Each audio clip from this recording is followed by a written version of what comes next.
சித்திரையே அடி சித்திரையே என் நித்திர போயிருச்சே உன் பாடா படுத்தும் பார்வை என்ன பைத்தியமாக்கிருச்சு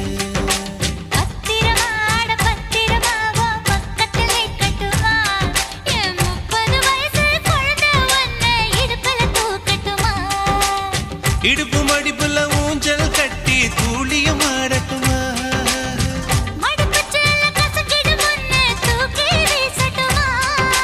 நியாயமா இது நியாயமா பதில் சொல்லடி செல்லம்மா